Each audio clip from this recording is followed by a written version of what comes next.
Hello everybody and welcome back to another video. My name is Regan and today we're going to be discussing Star Wars Episode 9, The Rise of Skywalker. This video will be covering my hopes and expectations for what this film could be and what to expect for the end of the Star Wars saga. So, without further ado, let's get into it. First thing I want to talk about is the director of this film, J.J. Abrams, who helped direct Episode 7 but took a backseat on Episode 8 for Rian Johnson, which I think we can all agree was pretty much a bad decision. This means that this film is more likely to follow on from Episode 7 than what it did in Episode 8, as that's a bit more continuity between the directors there. Whether that means we get another Death Star, I don't know, and honestly I hope that we don't get another Death Star. I'm kind of getting sick of it. I think I speak for all Star Wars fans when we're sick of giant space lasers. Just give us giant battles, large-scale space battles, or on ground, honestly, we don't care. Giant space guillotine instead. As I just said, a giant space guillotine. I will honestly take that over another Death Star. Anyway, if J.J. Abrams is known for one thing, and it's plot twists. That's the one thing that he has built his directorial on. So do you go into the theatre expecting to have your mind a bit shaken up about something? Because he didn't really make much of a plot twist in Episode 7, and Episode 8, of course, didn't follow on from it very well at all. I think most Star Wars fans will agree with that. The negative reaction to Episode 8 is actually set up perfectly for a plot twist in Episode 9, with the high risk, high reward nature of them, meaning that this could win back the Star Wars fandom, and at the end of the day, if you make them more mad, I don't think us Star Wars fans can get more mad at the movie creators right now. Turn off the flash, you moron! What that plot twist could be, I have no idea. Maybe it's got something to do with Palpatine, or maybe it's got something to do with the Dark Ray that we saw in the D23 trailer.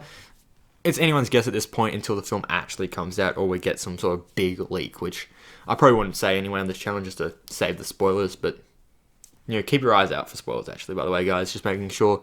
I will be doing a review on this movie, but it won't come out till about 2 weeks after the film's actually taken place, just to give people some time, enough time to watch it. I see Cuphead over there, and I hope we're doing that for Press Play Gaming. We can. Yeah. Let me charge that up and put some of the videos, and I can do like a face cam sort of thing with that. Yeah. Or we could just use the laptop, whatever. Now, where are the characters that we met in Episode 7 and 8, and what are they going to be doing in Episode 9? Well, I think it's fair to say that this is probably going to be Leia's last movie. The last movie that she appears in, at least, anyway. Just because of the tragic death of Carrie Fisher, meaning that it's going to be very hard to make Leia come back. And if she is back for a big role, it's not going to be the same without our princess. It's just not going to be the same. So, as we saw in the trailer, Lando is making his return as well, which does bode well for the fans and bad for his, fatality. He's probably going to die. That's kind of how this sequel trilogy has worked. Major characters from the original trilogy dying off. Like Admiral Akbar, Luke Skywalker, Han Solo. Hopefully not Chewie. I don't think Chewie will die because Chewie can never die. Kylo Ren is also the supreme leader of the First Order, and from what it seems in some of the trailer scenes, he's kind of betrayed his mysterious Knights of Ren, or his Knights of Ren and betrayed him at least. Something's gone on there because we do see Kylo presumably killing one of them in one of the trailer scenes. And also we do see Palpatine return. Of course, the only thing that's really getting all the fans' hopes up for this movie is surrounded by Palpatine and his return to the trilogy, or to the series as a whole. I'm glad they managed to get Ian McDiarmid to come back for that role as well, because I don't think it would have worked with anyone else, because it's become such an iconic role thanks to all the memes and prequel love that's coming over the last few years. Kind of coming out of nowhere, actually. I am the Senate. With all the memes that have come out over the recent few years, Ian McDiarmid has kind of become synonymous with this role, so for it to be anyone else, it just wouldn't feel right. It's kind of like recasting Luke Skywalker. It just wouldn't feel right no matter how good they were or who they were. But lastly, onto our batch of 3 heroes. What can we expect from these characters in this movie? Finn, Rey, and Poe. Of course, as most of the fans want Finn and Poe to get together, I don't think it'll happen in this film because of J.J. Abrams. Back in Episode 7, it was a lot more of Finn and Rey, what they were doing. Also, because I have to mention it, contractually obliged by Press Play to have to mention it once every Star Wars video, Rose is coming back, unfortunately. Look, I'm as sad as you guys, but she was seen in the trailer. Hopefully she dies off early. I'm sorry. I like the actress for Rose, but it's just not a role that's important or kind of drives the plot back, and it's also a reminder of Episode 8, and we don't really want more reminders of Episode 8. Now, Rey seems to be continuing on with her Jedi training, as we see some scenes with her in a forest sort of thing. We also see her inside of a Star Destroyer, and also see her doing some training on a desert planet with a TIE fighter coming after her. Also, I am presuming that's training because if it isn't, then why didn't you shoot? It kind of doesn't make any sense why you wouldn't shoot at her. She's she's carrying a glow stick. You could pretty sure you should be able to hit her with one of the lasers. But it seems that Rey is also being tempted by the dark side, probably by Palpatine, to come over with Kylo and make all the Reylo fans happy and everyone else who actually has brains sad, because we do see that Darth Rey. Might add great thing to bring back the Pong Curl type lightsabers. I love them. They look great. Also, we should be seeing Finn, and I hope that they do Finn right in this film, because I feel like he was done a bit dirty last film, because he's probably my favourite character in the new series for how he does, and it's really something we haven't seen a lot of before, which is a deserting stormtrooper and what they sort of see. So I'll be really interested to see if they actually make Finn a viable character rather than just a coward this time, because once again, back to episode 8, that was probably the biggest weakness of the film for me, was how they treated Finn.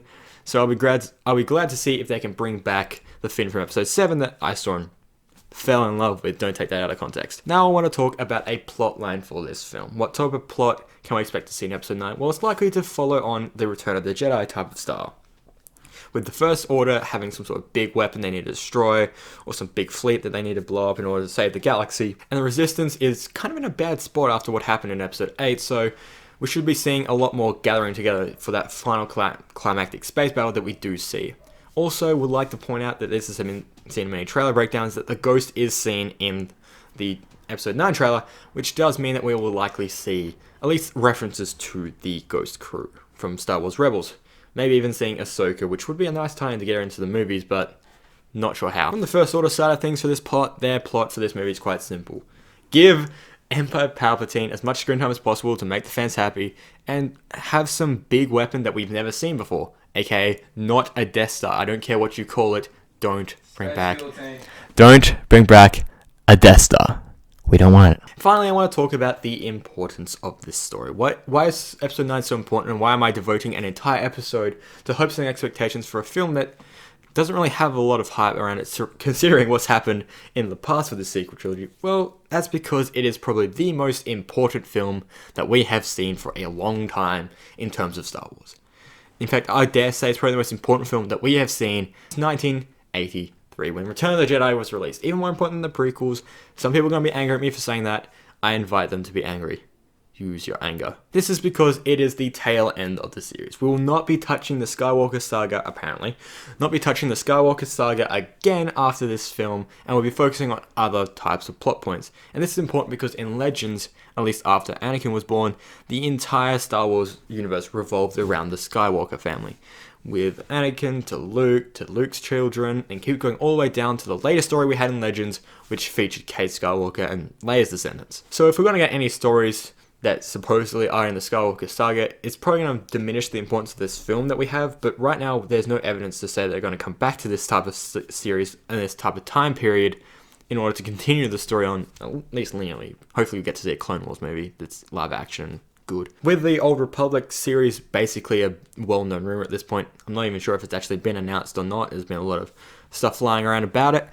We won't see this era of Star Wars again for a little while, so this makes this film quite important into how we remember it. You usually remember things the more recently that happened, and this film needs to make up for some big mistakes that the previous two films have made, and also can fulfill the promise that the original one made, episode 7 had, back when it was released in 2015. Anyway guys, thank you so much for watching this video here on Press Play Studios. If you liked the video, make sure to hit the like button down below and subscribe to the channel. Hey guys, thank you so much for watching, and that's a wrap.